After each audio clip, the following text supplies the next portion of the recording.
Now let us turn to Proverbs chapter 6. The first part of the Proverbs is exhortation to my son. It's just good fatherly advice to sons. And chapter 6 continues in these exhortations that are opened by the phrase, my son. If you be surety for thy friend, or if you have stricken hands with a stranger, you've become snared with the words of your mouth. You've been taken with the words of your mouth. Now do this, and deliver yourself, my son. When you've come to the hand of your friend, go and humble yourself and make sure thy friend. Give not sleep to thine eyes, nor slumber to thy eyelids. Deliver yourself as a roe from the hand of the hunter, or as a bird from the hand of the fowler. Someone said the best way to lose a friend is to loan him money.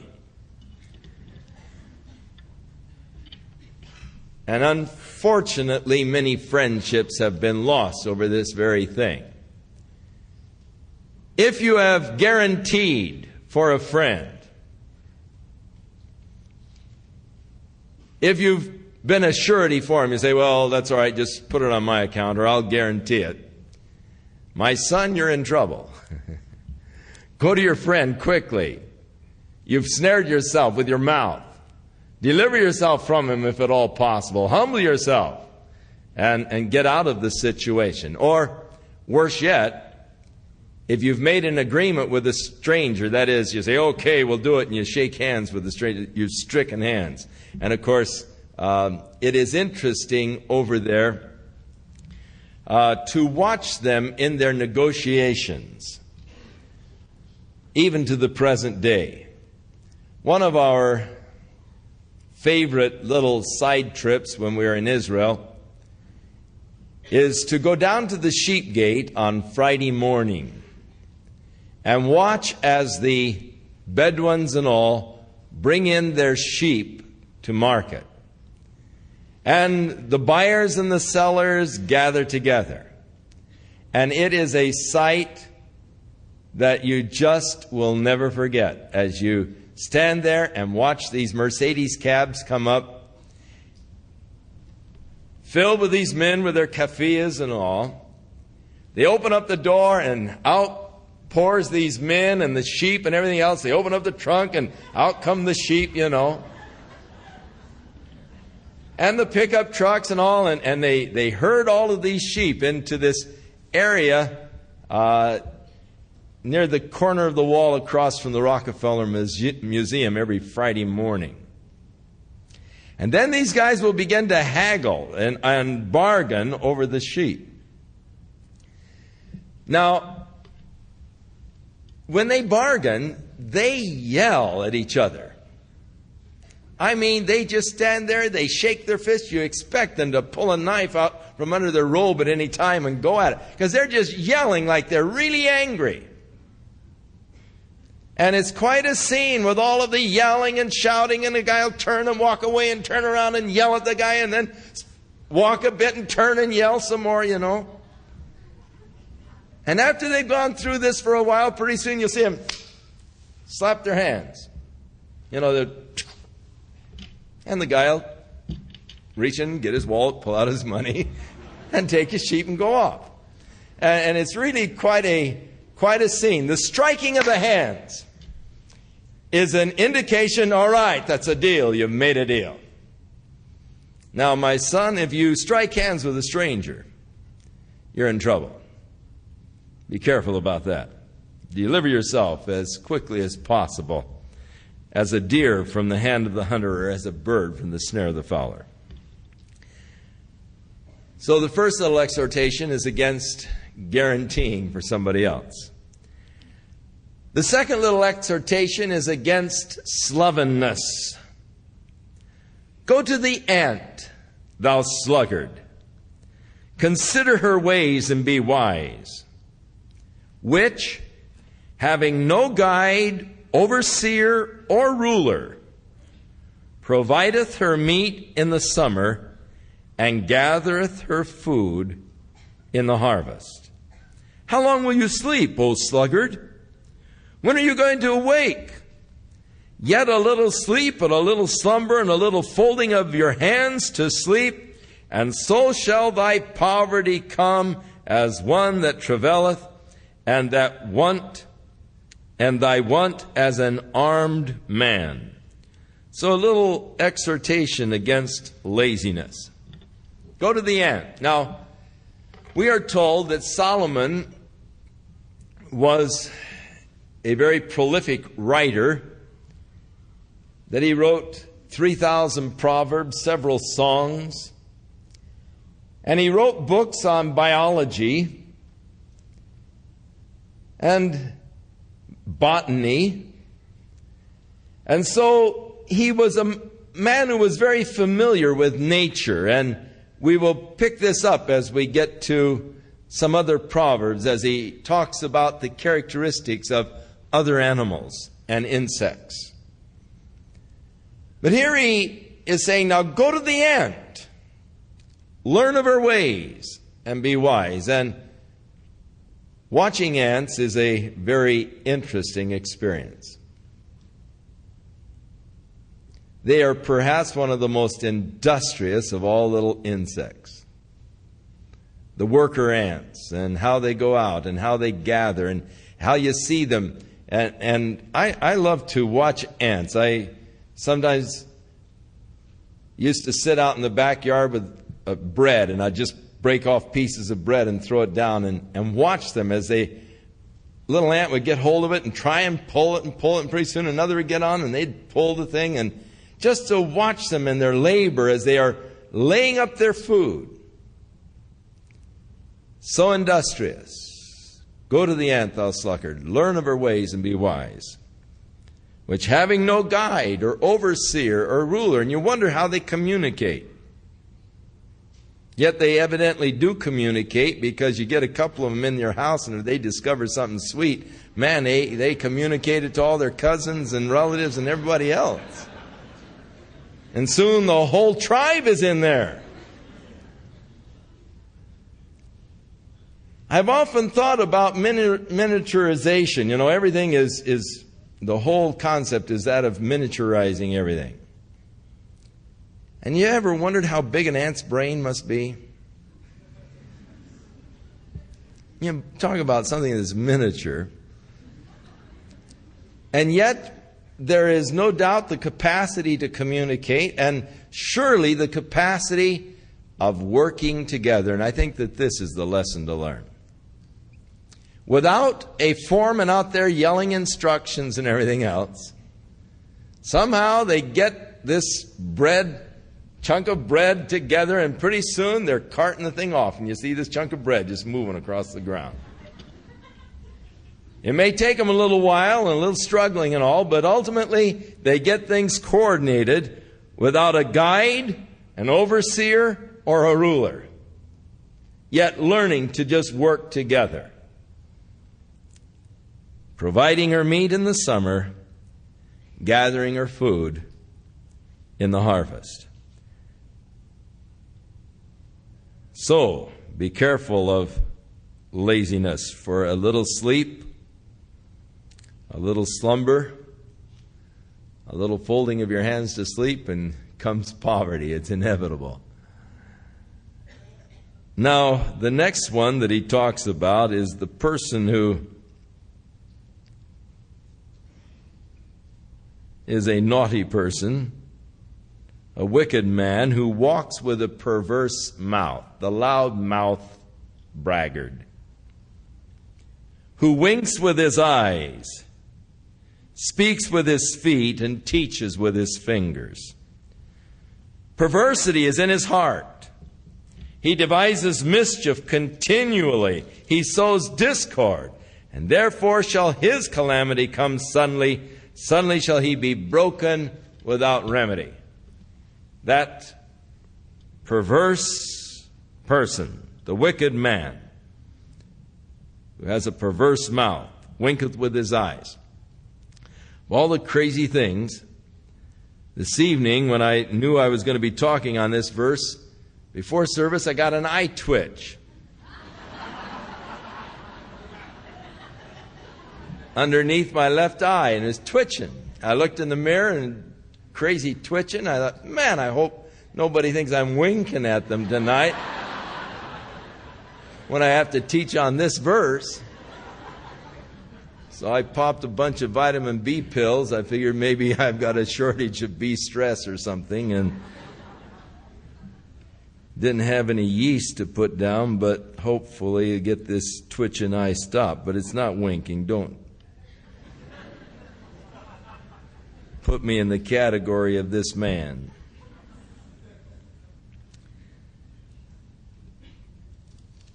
The thing that interests me is, as God always says concerning the wicked, their calamity is coming. And in this case, it's coming suddenly, and that without remedy. How tragic when God says of a man, there's no cure. He's beyond. No hope, no remedy. Now, in the next little section, we have 6 things the Lord hates. In fact, there are 7 that are an abomination unto Him. Now, I should seek to hate the things that God hates. And I should surely seek to avoid the things that God hates. So it is important that we look at these 7 things. And it is more important that we not be guilty of any of these 7 things.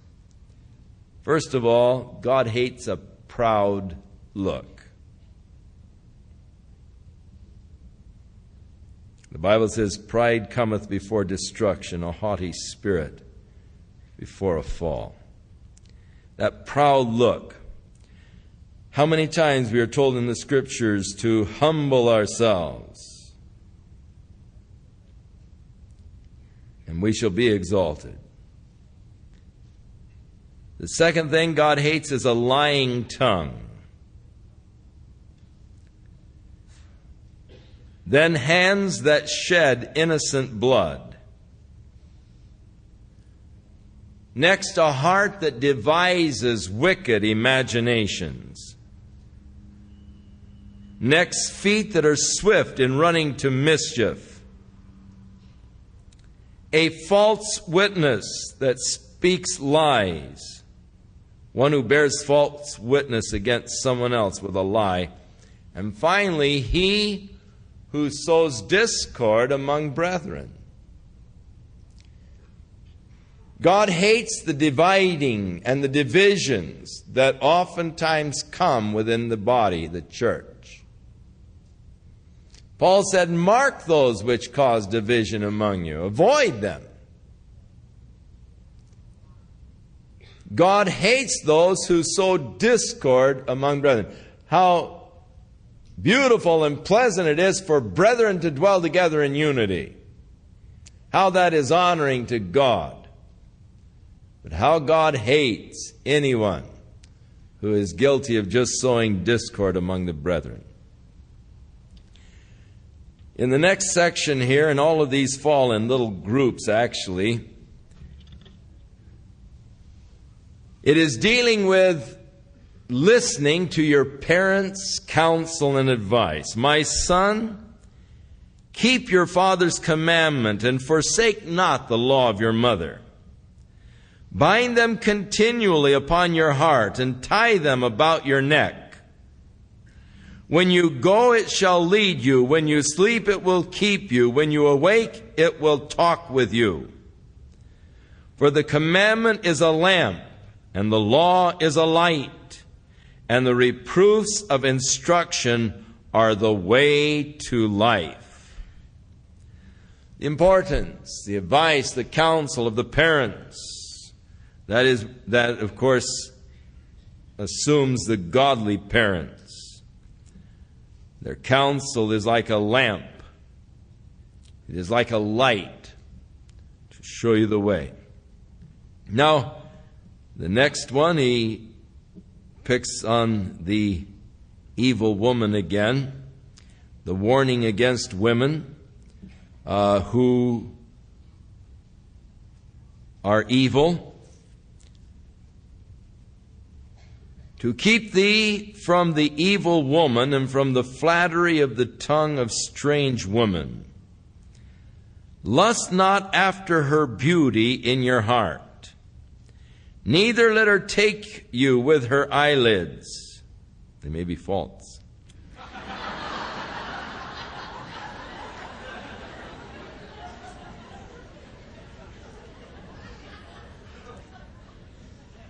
For by means of a whorish woman, a man is brought to a crust of bread, and the adulteress will hunt for the precious life. Can a man take fire in his bosom and his clothes not be burned? Can one go upon a hot bed of coals and his feet not be burned? So is he that goes into his neighbor's wife. Whosoever touches her shall not be innocent. Now men do not despise a thief if he steals to satisfy his soul when he is hungry. But if he is found, he shall restore sevenfold, and he shall give all the substance of his house. But whoso commits adultery with a woman lacks understanding, and he does it to the destruction of his own soul. A wound and dishonor shall he get, and his reproach shall not be wiped away. For jealousy is the rage of a man, therefore he will not spare in the day of vengeance. He will not regard any ransom, neither will he rest content, though you give him many gifts. So keep yourself from the flattery of the strange woman. Do not lust after her beauty in your heart. In the New Testament, Jesus, in the Sermon on the Mount, as he is talking concerning the law as it was being taught to them in that day, and the law as it was intended when given by God, was showing by many examples that when God gave the law, God was interested in the attitude of a man's heart more than the actions of a man's life. Because it is possible to have the right actions with the wrong attitude. And it is also possible to have the wrong actions with the right attitude.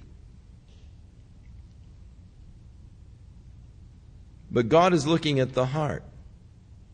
Now, the law said, and the Pharisees were teaching them that the law said, thou shalt not commit adultery. And yes, the law did declare, thou shalt not commit adultery. But Jesus said, I say unto you, if any man looks upon a woman and lust after her in his heart, he's already committed adultery. In other words, it's the inner attitude of a man that is so important. That is why last week he said, keep your heart with all diligence, because out of the heart come the issues of life. So, James tells us, let no man say when he is tempted that God tempted me the other day. For God doesn't tempt men to do evil. But a man is tempted when he is drawn away by his own lust and enticed. And lust, when it is finished, brings sin. If you follow it through, it'll lead you right into sin. It begins in the heart. Oh, wow,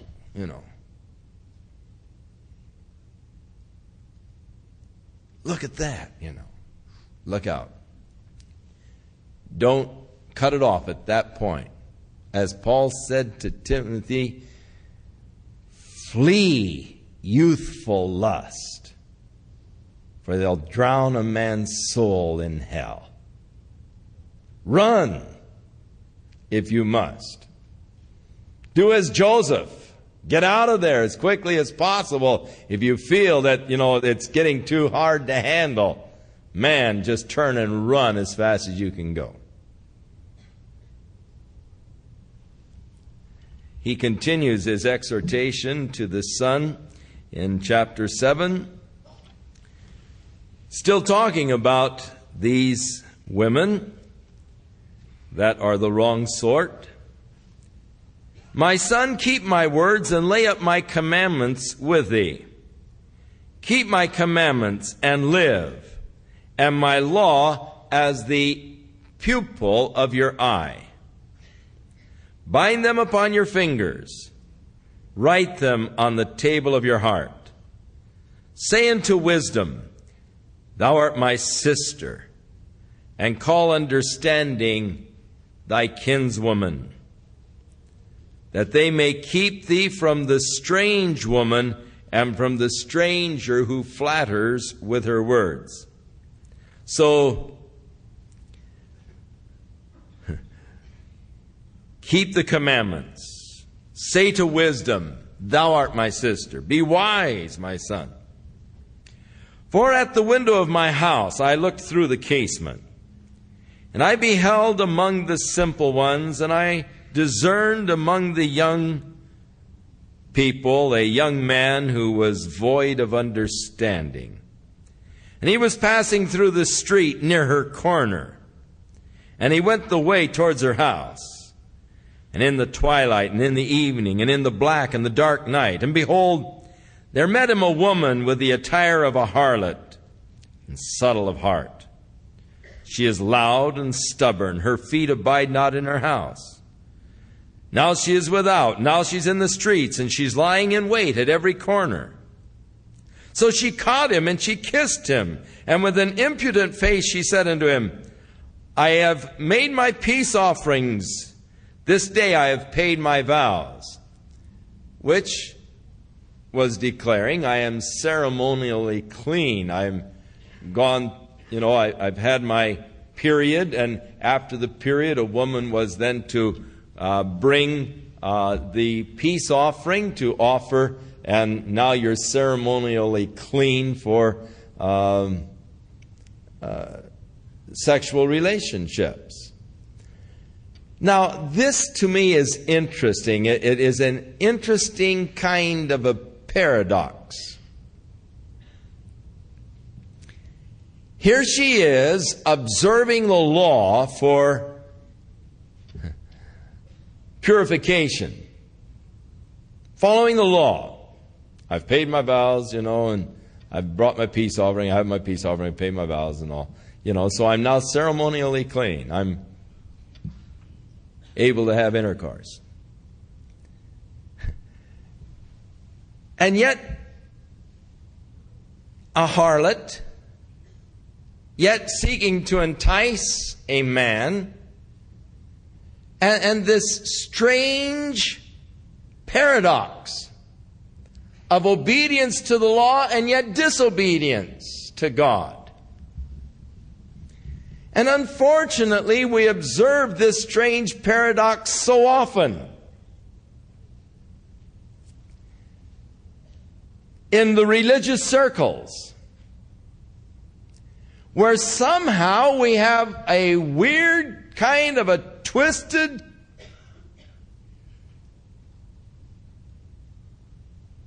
judgment, thinking that because I've gone to church, because I've done my righteous thing, that I now have some kind of a license to do the unrighteous thing. And this admixture of light and darkness, walking after the Spirit and trying to live after the flesh, trying to please God and still following the lust of my own flesh.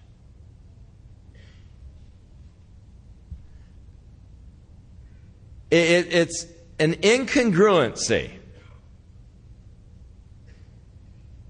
And yet we see it so often in the religious circles where people are trying to get this strange admixture of the flesh and the spirit. And so here she is. I've, done my peace offering and I've got it with me. I've paid my vows. Come to my house. My husband's gone. He took a bag of money. He's gone on a trip. He's not going to be back till the new moon. So, come on over. And how wrong it is. How often some of the young people from the college and career or singles fellowship tell about meeting someone here. And because they met them in church, they figured that they would be, morally upright and all, and how that the guys just keep trying to come on when they're out on a date or something. And though they come to church and they'll read the word and they'll sing the choruses, they'll raise their hands and all, and yet turn right around and you get out in a car or something and they're trying to make advances that are improper advances. These things ought not to be. That weird kind of an inconsistency. So she caught him, she kissed him, and with an impudent face she said to him, I have a peace offering with me. This day I've paid my vows. Therefore I came to meet you, and I diligently sought you until I found you. And I've decked my bed with coverings of tapestries, with the carved works of fine linen from Egypt. I've perfumed my bed with myrrh, aloes, and cinnamon. Come, let us take our fill of love until the morning. Let us solace ourselves with loves. Now, here again is a total misconception that prevails to the present day. Somehow people have a weird terminology.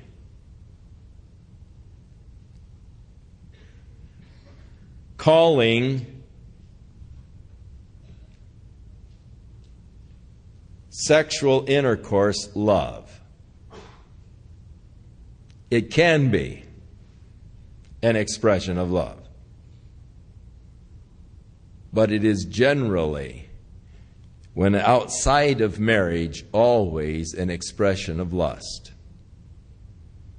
And so rather than saying, come, let's take our fill of love, in reality you should say, come, let's take our fill of lust.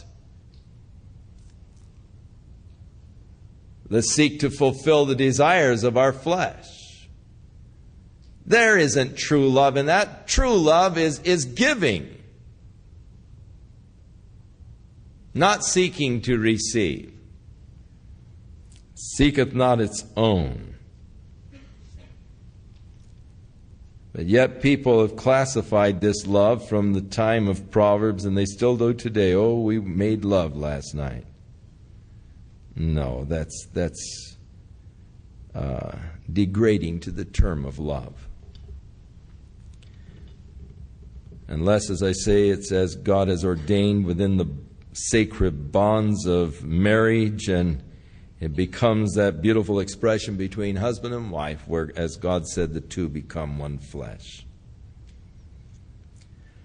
For my husband is not at home. He's gone on a long journey. He's taken a bag of gold with him. He's not going to come back until the appointed day. And so with her fair speech, she caused him to yield. With the flattering of her lips, she forced him. And he's going after her straightway as an ox goes to the slaughter, or as a fool goes to the correction of the stocks, until a dart strike through his liver. As a bird hastes to the snare, and he knows not that it is for his life. Hearken unto me now, therefore, O ye children. Attend to the words of my mouth. Let not thine heart decline to her ways. Go not astray in her paths. For she has cast down many wounded. Yea, many strong men have been slain by her. Her house is the way to hell, and going down to the chambers of death.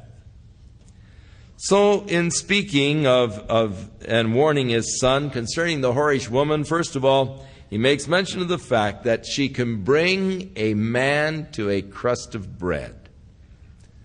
Oh, I think of the lives and the homes and the values that have been destroyed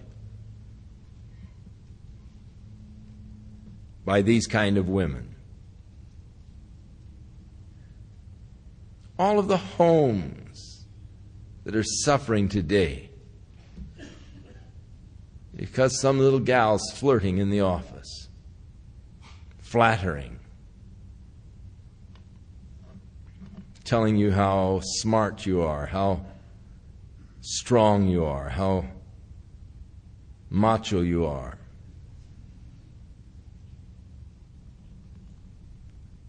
And you get home and your wife is maybe saying, why don't you ever want to do anything, and when are you going to mow the lawn? You're so lazy, and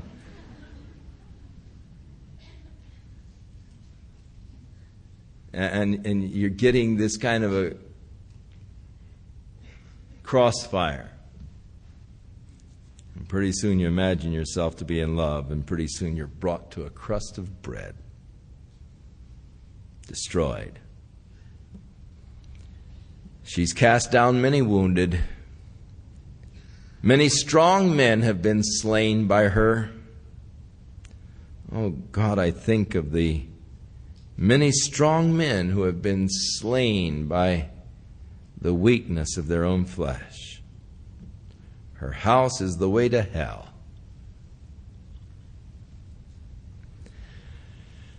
In chapter 8, we have an ode to wisdom.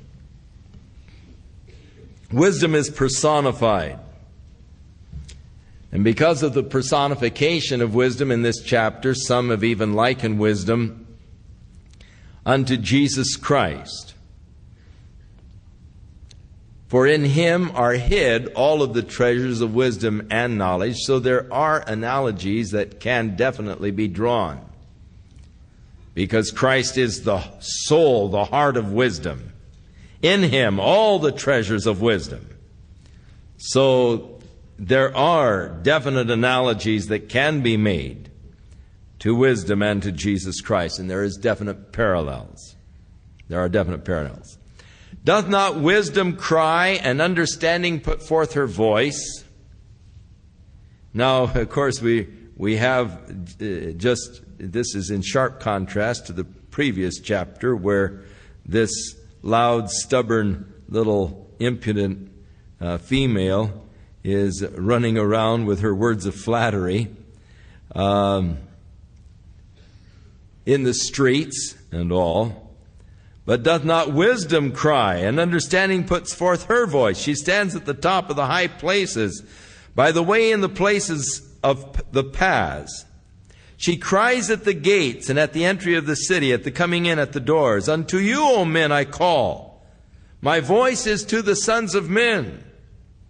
O ye simple, understand wisdom, and ye fools, be ye of an understanding heart.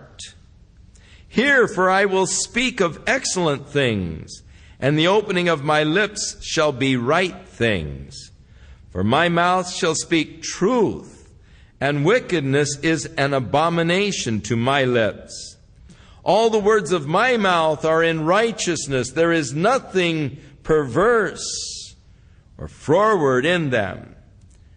They are all plain to him that understands, and right to them that find knowledge. Receive my instruction, and not silver, and knowledge rather than choice gold. In other words, prefer wisdom. to wealth. For wisdom is better than rubies, and all the things that may be desired cannot be compared to wisdom. I, wisdom, dwell with prudence, and I find out knowledge of witty inventions. The fear of the Lord is to hate evil. Now wisdom is speaking and declares pride and arrogancy and the evil way and the perverse mouth I hate. Counsel is mine, sound wisdom. I am understanding, I have strength. By me kings reign, and princes decree justice. By me princes rule, and nobles, even all of the judges of the earth. I love them that love me, and those that seek me early shall find me. Riches and honor are with me, yea, durable riches and righteousness. My fruit is better than gold, yea, than fine gold, and my revenue better than choice silver. I lead in the way of righteousness in the midst of the paths of judgment, that I may cause those that love me to inherit substance, and I will fill their treasures. The Lord possessed me in the beginning of his way, before his works of old. I was set up from everlasting, from the beginning, or before the earth ever was. When there were no depths, I was brought forth. When there were no fountains abounding with water. Before the mountains were settled, before the hills was brought forth. While as yet he had not made the earth, nor the fields, nor the highest part of the dust of the world. When he prepared the heavens, I was there. When he set a compass upon the face of the depth. When he established the clouds above, when he strengthened the fountains of the deep, when he gave to the sea his decree that the water should not pass his commandment, when he appointed the foundations of the earth, then I was by him as one brought up with him, and I was daily his delight, rejoicing always before him. Rejoicing in the habitable part of his earth, and my delights were with the sons of men. Now therefore, hearken unto me, O ye children, for blessed are they that keep my ways. Hear instruction and be wise, and refuse it not. Blessed is the man that heareth me, watching daily at my gates, waiting at the post of my doors. For whoso findeth me finds life, and shall obtain favor of the Lord. But he that sinneth against me wrongs his own soul, and all they that hate me love death. So, we see how that Solomon is exhorting concerning wisdom.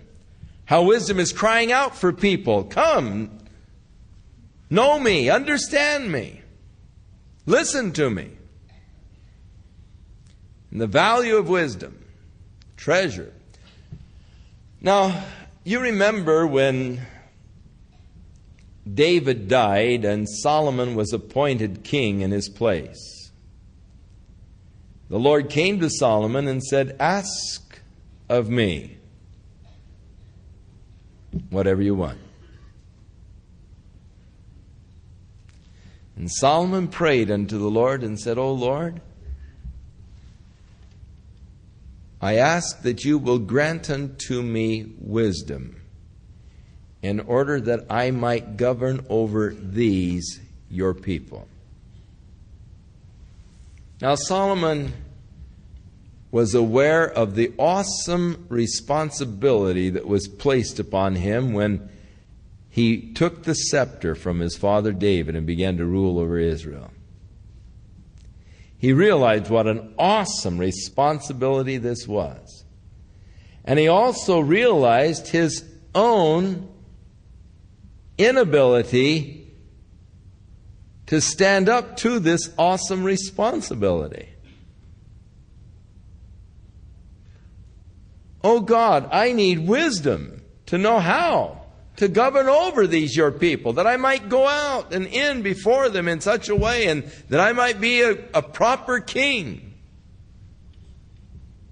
And God said unto Solomon, Solomon, inasmuch as you've asked for wisdom, you've asked for a good thing.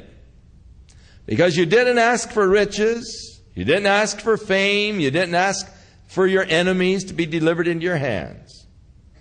But you asked instead for wisdom. Excellent choice. And because you didn't ask for riches, fame, your enemies, but you've asked for wisdom instead, I'm not only going to give you wisdom, but I'm also going to give you great riches and fame and all. And so God gave unto Solomon wisdom above all of his predecessors, so that from all over the world people came to sit at the feet of Solomon to hear the wisdom of this man. So it is proper that this man who was given so much wisdom by God and knew the value and the benefits of wisdom should exhort unto wisdom. And in then the personification of wisdom, I'm sure as we were reading through, you could see the parallels and the analogies that could be made to Jesus Christ. How that he was with the Lord in the beginning of the creation, and the beautiful picturesque speech of the creation of the earth before it. I wonder what it was like before God created the universe. I wonder what there was.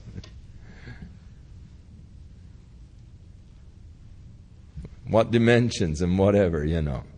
Before the earth ever was, before he laid the foundations, before he set the boundaries of the sea, before he raised up the mountains, I was there.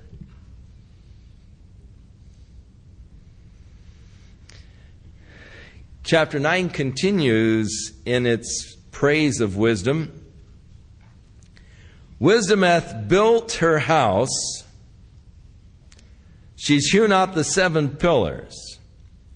She has killed her beast. She has mingled her wine, and she's furnished her table. And she has sent forth her maidens, and she cries upon the highest places of the city. Whoso is simple, let him turn in hither.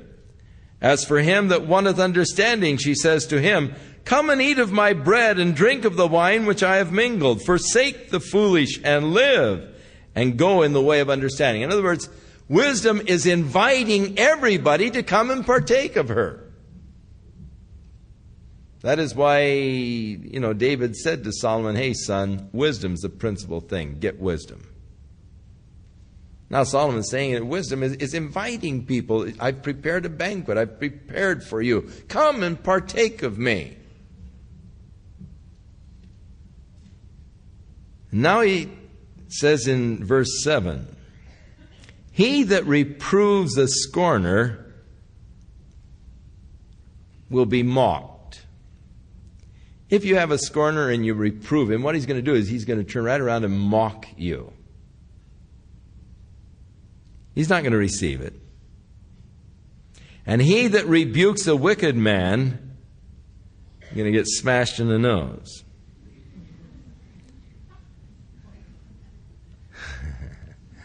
So reprove not a scorner, lest he hate thee.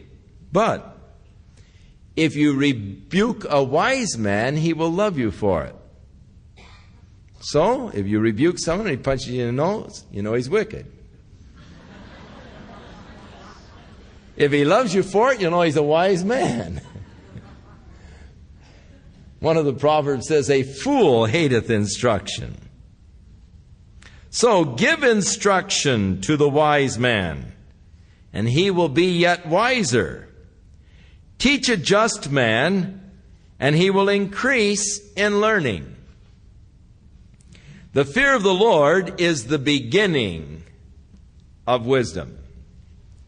Now this sounds very much like verse 6 of chapter 1, where after Solomon introduces Proverbs and tells you what a proverb is and what the purpose of Proverbs are, he begins with the first proverb declaring, The fear of the Lord is the beginning of knowledge. Now he says the fear of the Lord is the beginning of wisdom. And it sounds like these are parallel statements, but there's a vast difference between the two. And the difference lies not in the difference between wisdom and knowledge, but the difference between the word beginning in the Hebrew that is translated in both places beginning. They are two different Hebrew words with two different meanings. After telling of what a proverb is and what the purpose of proverbs are, to gain understanding and to know the way of righteousness and so forth, he then declared the fear of the Lord is the beginning of knowledge. The word in verse 6 of chapter 1 is a Hebrew word which means the sum total of knowledge. All knowledge is encompassed in the fear of the Lord. In other words, if a man doesn't fear the Lord, he's dumb, stupid. The fear of the Lord is really the sum of knowledge. The word beginning here is the Hebrew word for primary or commencement, the starting place. The fear of the Lord is the beginning of wisdom, the starting place for wisdom. It's the sum total of knowledge, but it's the starting place of wisdom. Now, the difference between wisdom and knowledge is that knowledge will give you facts. Wisdom will direct you to the correct action in lieu of the facts. So there are a lot of people that have a lot of knowledge, but they don't have much wisdom. They may have a lot of facts. They may have a lot of knowledge stored up in their head, but they're absolutely dumb when it comes to their actions. I am constantly amazed at what dumb things smart men do. Men who have their PhDs and all of this vast knowledge, and yet they don't have any wisdom. They're just off their rockers.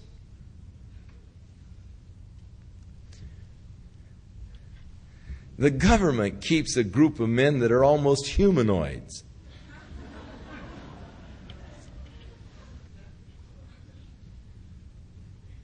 And they sit day after day at these desks in these think tanks.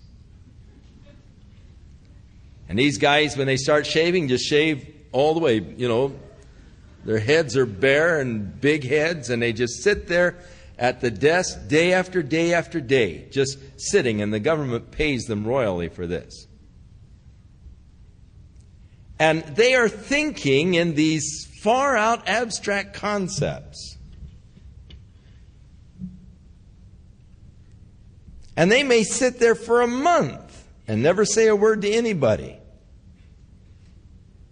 You can walk in, walk around, they don't even recognize that you're there.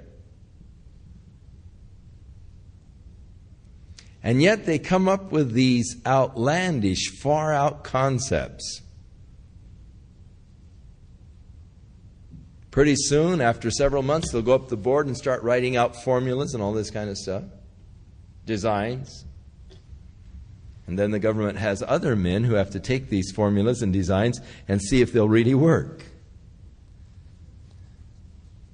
We have a friend who was in the second phase. And he told us about these little humanoids almost that sit there at their desk. And of these wild kind of concepts, how that they are thinking about how to transmit brainwave patterns from the outside so that people can see without eyes. Just by the transmitting of brainwave patterns to go across the brain so they get the illusion of sight and so forth, though they don't have eyes. Or transmit the sound in so without the hearing apparatus, normal hearing apparatus, would be able to hear. And all of these kind of things that they are actually working on and developing and trying to create. Far out kind of concepts. Now, these guys have a lot of knowledge, but they don't have much wisdom. This friend of mine was telling me that quite often they'll be stuck because he said many of them cannot add a simple column of figures. Their minds are too complex to deal with simple math. And of course, they don't have any family life. I mean, they just live an isolated kind of existence in their own minds, and are just trained to get into themselves and into their own minds and concepts. Far out kind of stuff. So knowledge is having an accumulation of facts. Wisdom is knowing what to do with them. The proper use of knowledge, or the application of knowledge. So the importance of wisdom. The fear of the Lord is the beginning. That's the starting place of wisdom. Last chapter we read, the fear of the Lord is to hate evil. Fear of the Lord. The word fear bugs some people because we have in our minds the concept of a phobia. But the word translated fear is not a phobia type of fear, but it is that kind of awe and reverential fear as we really think about God, His greatness, His power, who He is. Just that awe that comes over you. So that fear of the Lord, desiring to do what God would have me to do, love what God loves, hate what God hates, that desire recognizing who God is, to seek to please Him, that's what the fear of the Lord is about. That's the beginning of wisdom. And the knowledge of the holy is understanding. We are living in a day and age when we have so confused the issue of good and evil, right and wrong, that people really don't know what is right or what is wrong. We have the situation ethics. And now more recently, this value clarification, where there is the denial of any kind of a universal base of good or truth or right. It's all relative to the situation.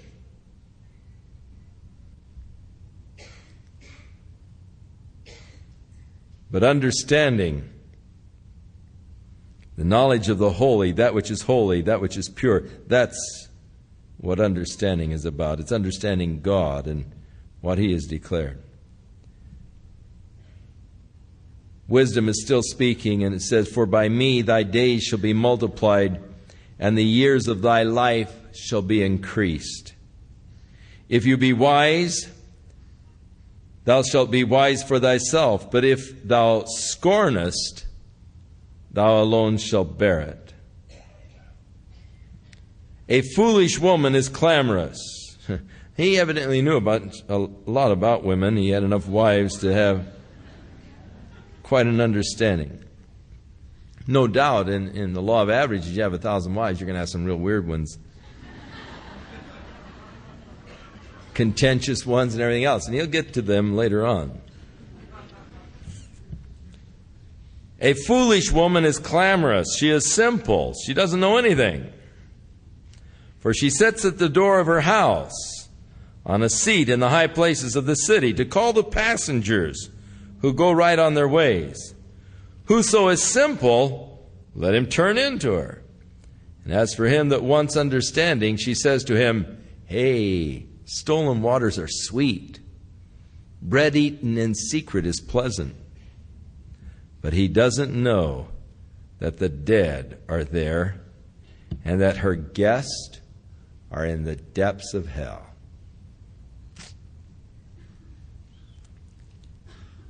Now, in chapter 10, we have individual proverbs. Most of these individual proverbs are in contrast, where they are contrasting the wise with the foolish, or the wicked with the righteous, or the diligent with the slothful. I mean, you'll see in each of them a contrast, and there is really not any kind of a tie between the proverbs. Each one is a separate little, neat little truth, all packaged by itself. Each one is self-explanatory. Thus, there isn't really much that you can say without being redundant. The Proverbs of Solomon. So now we're getting into the little individual pithy statements. A wise son makes a glad father, but a foolish son is the heaviness of his mother. You see, that's my boy, or that's her boy.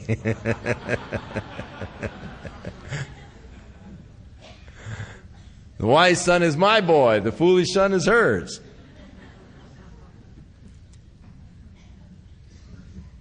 Treasures of wickedness profit nothing, or gain that is made through wickedness. But righteousness delivers from death. The Lord will not allow the soul of the righteous to famish, but He casteth away the substance of the wicked. An interesting proverb. God will take care of His own. He'll not allow the soul of the righteous to famish. But ultimately, the wicked are going to have the substance taken away.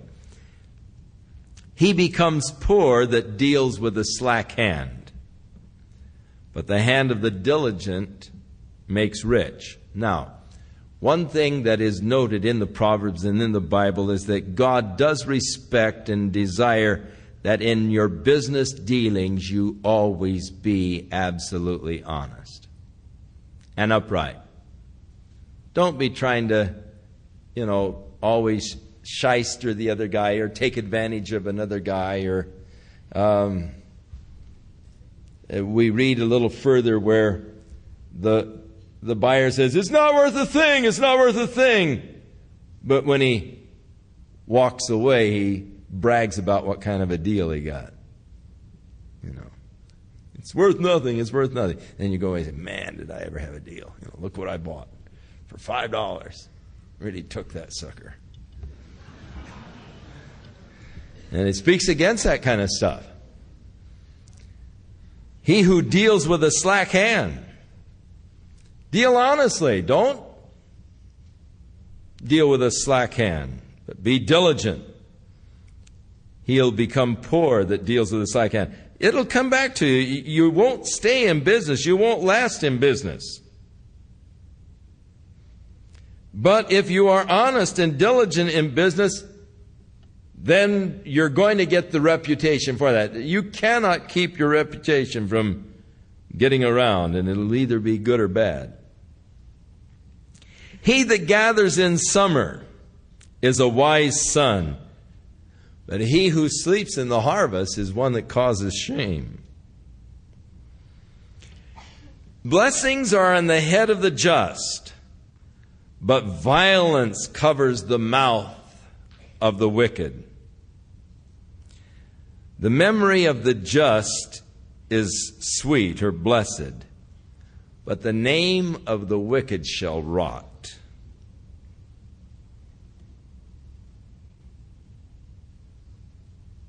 Think that one over. How do you want people to think of you when you're gone?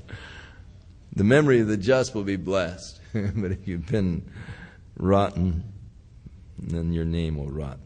The wise in heart will receive commandments, but the prating fool shall fall.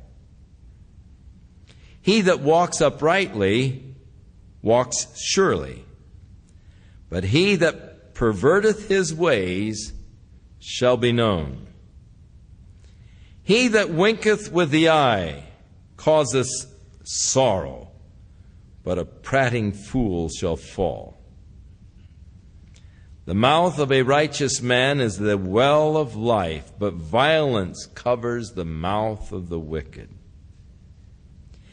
Hatred stirs up strifes, but love covers all sins. This is quoted in the New Testament, where we are told, but love covereth a multitude of sins. Hatred, if you're filled with hatred, it's just going to stir up strife. Everybody's going to hate you. But if you're a loving person, they're willing to overlook your faults. It just covers so many faults if you're a loving person. If you're a hateful person, man, then people are looking. They're scrutinizing you for faults. They can't wait to find it. It satisfies them when they can find something wrong. They see the flaws. But if you're a loving kind of a person, then they're just going to overlook all kinds of mistakes. So if you're not a perfect person, then you better be a loving person, and you'll be able to get along all right. For love covers a multitude of sins, all sins. In the lips of him that has understanding, wisdom is found. But the rod is for the back of him that is void of understanding. Wise men lay up knowledge, but the mouth of the foolish is near destruction. A rich man's wealth is his strong city. The destruction of the poor is their poverty. The labor of the righteous tends to life, the fruit of the wicked to sin. He that is in the way of life that keeps instruction, or he that is in the way of life keeps instruction, but he that refuses reproof errs. He that hides hatred with lying lips, and he that utters a slander is a fool. Now there is no contrast here. There are just two things that are declared. The man who hides hatred with his lying lips, that is the deceitful hypocrite. And the man who utters a slander, you utter something slanderous about someone else, you're a fool. In the multitude of words, there wanteth not sin. In other words, the more you talk, the more you're going to, the greater possibility you're going to sin. But he that refraineth his lips is wise. Better to keep your mouth shut and let people think you're a fool rather than to open it and remove all doubt. That's Proverbs 1:4 by Chuck.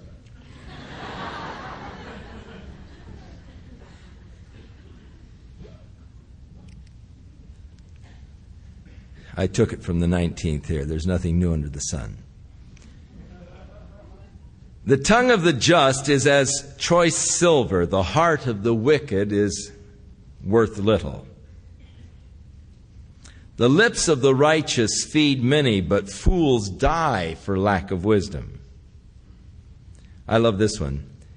The blessing of the Lord makes one rich, and he adds no sorrow with it. All the blessings of the Lord, how rich they are. How rich is the time that we can spend together in Christian fellowship and all, and there's no sorrow with it. You know, a lot of people out doing things and we're having a great time, but oh man, the sorrow that follows, the remorse. As, you know, the chickens come home to roost and as it begins to come back on you. But the blessings of the Lord, they just make you so rich, and there's no sorrow attached to it. It's just, good all the way. It is as sport to a fool to do mischief, but a man of understanding has wisdom. The fear of the wicked shall come upon him, but the desire of the righteous shall be granted. As the whirlwind passes, so is the wicked no more, but the righteous is an everlasting foundation. The wicked are to be destroyed, but the righteous will endure forever. As vinegar to the teeth and as smoke to the eyes, so is the sluggard to him that sends him. I don't know what vinegar is to the teeth, but I do know what smoke is to the eyes. It smarts. And if you send a sluggard to do a job, man, it smarts. And so is the sluggard to him who sends him. The fear of the Lord prolongs one's days, but the years of the wicked shall be shortened. The hope of the righteous shall be gladness, but the expectation of the wicked shall perish. The way of the Lord is strength to the upright, but destruction shall be to the workers of iniquity. The righteous shall never be removed, but the wicked shall not inhabit the earth. The mouth of the just brings forth wisdom, but the perverse tongue shall be cut out. The lips of the righteous know what is acceptable, but the mouth of the wicked speaks perversity. So all of these little, nuggets, as I say, they are contrasts, and this is classic Hebrew poetry. For they found beauty in the ideas and the thoughts that were expressed rather than in the rhyme or the rhythm. Whereas to us, poetry has to be in rhyme. It has to be in a rhythm to be attractive to us. But with the Hebrew poetry, it's all in the thoughts that are expressed. And usually, in either the contrasting thoughts, which in this chapter we have an excellent example, as we were contrasting the righteous with the wicked and all of these contrasts to the Hebrew. That's just beautiful. They revel in the thought, the contrasting thought. Where for us, you got to have the rhyme, you got to have the rhythm, and then we dig on the rhyme or the rhythm of a thing. There are strange things done neath the midnight sun by the men who toil for gold. The Arctic trails hold their secret tales that would make your blood run cold. The northern lights have seen queer sights, but the queerest they ever did see was the night on the marge of the Lake Labarge when I cremated something. The rhyme and the we love it. You love to throw the rhyming words together, and the rhythm of it carries us. But with the Hebrew poetry, there isn't the rhythm, there isn't the rhyme. There's just the thoughts, and you get the beauty in the contrasting thoughts or in the compounding of a thought, which some of these were in the compounding. A couple of them were compounding of thoughts, but most of them were contrasting thoughts. So, you get the idea of what a proverb is now as we move into these little three-liners or whatever. You begin to catch the idea of the contrast of a proverb and also of what constitutes poetry in the Hebrew idea and all. So, next week we will continue on 11 through 15. A lot of wisdom, a lot of understanding, a lot of knowledge packed away in these Proverbs. And I pray that as we study them, that you will gain, you'll begin to receive the words of wisdom and instruction justice, judgment, and equity, to give you knowledge and discretion. Father, we thank you for the study of your word, and we ask you, Father, make us wise, men of understanding hearts. Oh God, help us to come into the fear of the Lord, where we might have a proper respect for you, learning to love the things that you love, hating those things that you hate, that we might walk in righteousness and the uprightness of our heart before thee, Lord, knowing that thou, Lord, seest us day by day. Nothing is hid from thy sight.